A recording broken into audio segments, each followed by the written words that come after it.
there is so much more that goes into a cosplay than people really realize. Right. So all combed out. Still a little messy looking, but it's going to get messy when I travel anyway, so I'm not going to fuss with it too much. Now, one of the things that I learned that I really want to try is if you look at the cap of the wig, you can see yellowish and brown, and then if you look at me, I do not have white hair. My eyebrows are not white. It doesn't quite match with me, so I need to do a few things to the wig to make it look a little more natural looking. And one of those things is to take a powder, like a makeup powder, and brush it into the roots of the wig. And then we're going to comb it and blend this out. But it will make the wig look a little more natural because people's hair tends to lighten the further you get away from the scalp. So if we darken it at the scalp a little bit, and then it's also going to give it just a little bit of brown tint since I'm using a bronzer, it should make the wig look a little less weird than it has in the past when I've worn it. So this was a new trick I looked up and found. This stupid wig is, this wig is very odd, and it's, you get what you pay for, so you buy a $10 wig, you get it.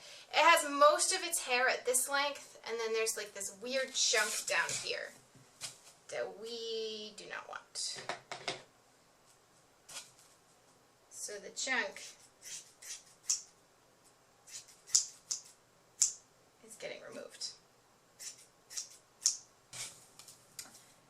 Now that the wig is styled, it is time to lay out the whole cosplay, make sure I have every piece, and then pack it all up.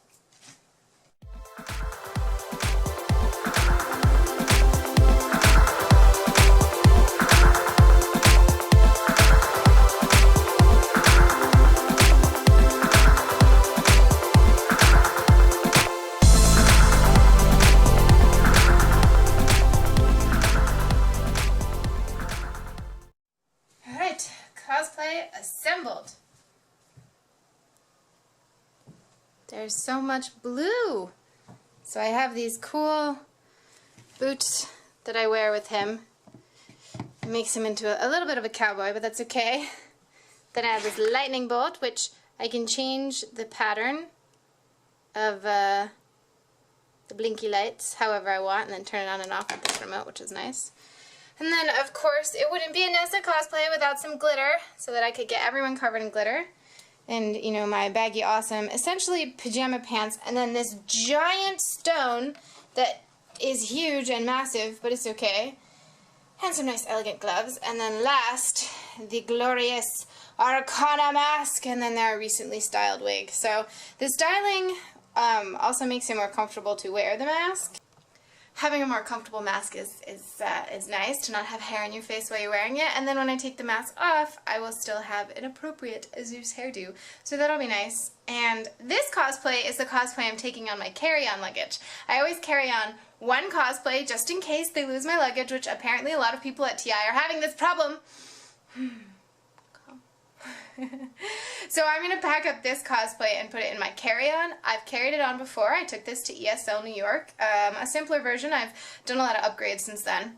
And so I know that the lightning bolt will make it through security, which is important. And so begins my packing for TI pile.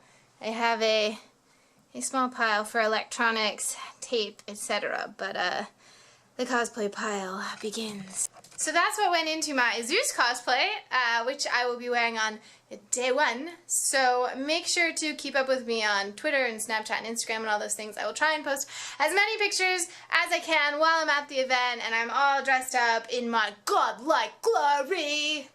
It'll be amazing. It'll be awesome.